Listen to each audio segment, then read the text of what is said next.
Bismillahirrahmanirrahim. Assalamualaikum warahmatullahi wabarakatuh. Jamaah kaum muslimin muslimat rahimakumullah wa hafizakumullah.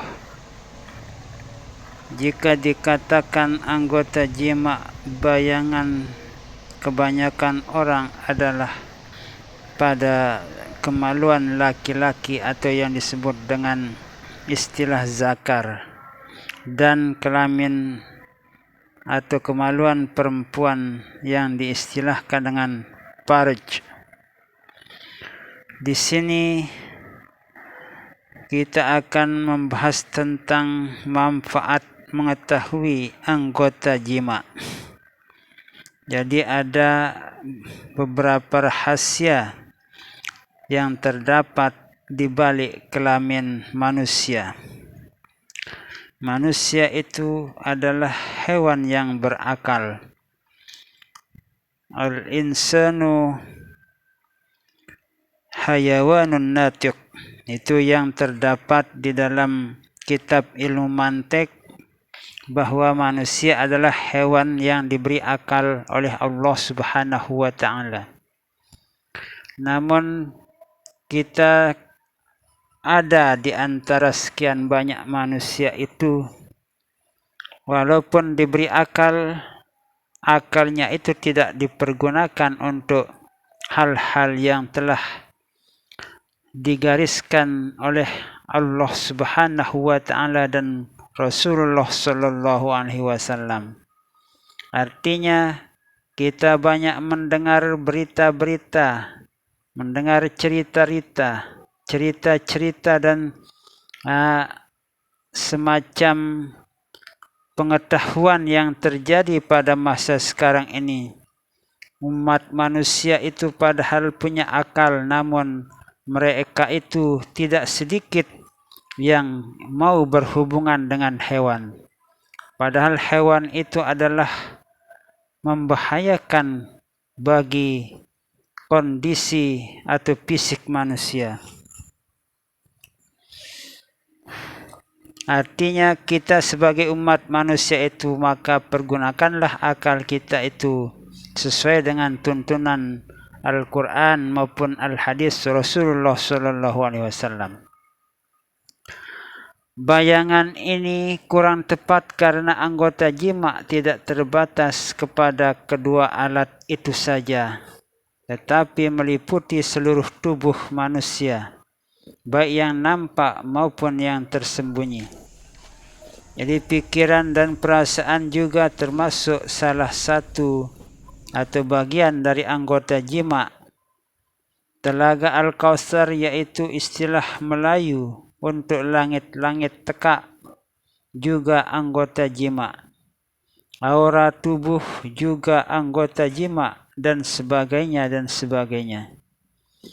Pada tubuh manusia, baik suami maupun istri, terdapat lekuk-lekuk tubuh, tempat pusat rangsangan dan gairah terjadi, baik sebelum istimta, pemanasan, ketika istimta, dan sewaktu jima, dan setelah jima, termasuk juga penglihatan, pendengaran, juga tempat-tempat rangsangan pada telinga, mulut, kerongkongan, tengkuk, celah paha, pinggang, puting, payudara, ibu jari kaki, dan lain-lainnya.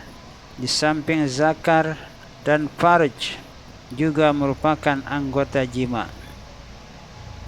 Jadi terlalu sempit jika seseorang beranggapan bahwa kemaluan laki-laki dan perempuan yang disebut anggota jima. Padahal anggota jima itu keseluruhan dari ujung rambut sampai ujung kaki. Jika kita mengetahui fungsi-fungsi dari bagian-bagian tubuh kita itu, di saat kita akan melakukan persetubuhan antara suami dengan istri, maka disitulah tempatnya kita mengetahui bahwa itulah anggota yang dinamakan dengan bagian dari anggota jima. Mengetahui anggota jima memiliki manfaat yang besar untuk keberhasilan melakukan jima atau persetubuhan antara suami dengan istri yang memuaskan dan berkualitas. Sifat-sifat anggota jima, bagaimana cara merangsangnya untuk membangkitkan gairah dan memberikan kenikmatan perlu diketahui oleh suami untuk memberikan kenikmatan dan orgasme kepada si istri. Dan istri pun perlu mengetahuinya untuk dapat melayani suami dengan memuaskan.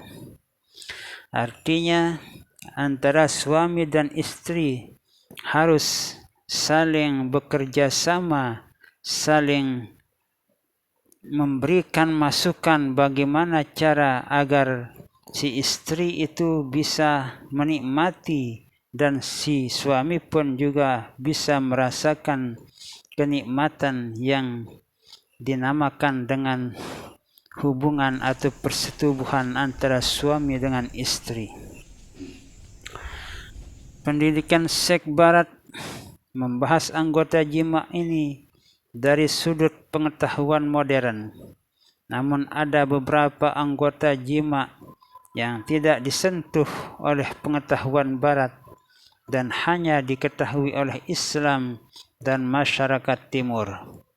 Beberapa contoh misalnya, 5 titik gairah, fungsi dan kelebihan biji zakar, fungsi dan kelebihan urat jarum, kaedah-kaedah rangsangan istimta yang tertib dan penuh rahasia, 3 lubuk nafsu rahasia, peredaran mani atau nafsu, dan sebagainya dan sebagainya.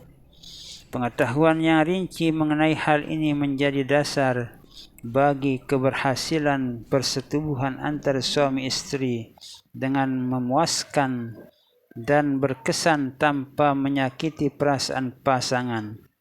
Faktor ini penting karena jima bukan untuk mencapai kepuasan sendiri saja, tapi pemberian nafkah batin yang baik, lemah lembut, beradab, serta sesuai waktu dan tempatnya.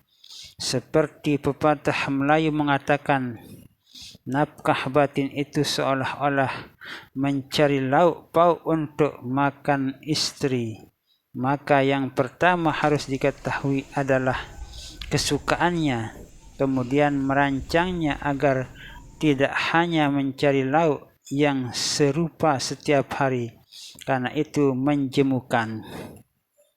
Nah, inilah yang penting sekali bagi pasangan suami istri untuk bisa saling memberikan masukan bagaimana cara untuk merangsang istri agar tercapai apa yang dinamakan dengan kepuasan persetubuhan seorang istri dengan suaminya. Semoga apa yang saya sampaikan ini bermanfaat bagi kita semua. Amin, amin, amin. Ya Rabbal Alamin. Wassalamualaikum warahmatullahi wabarakatuh.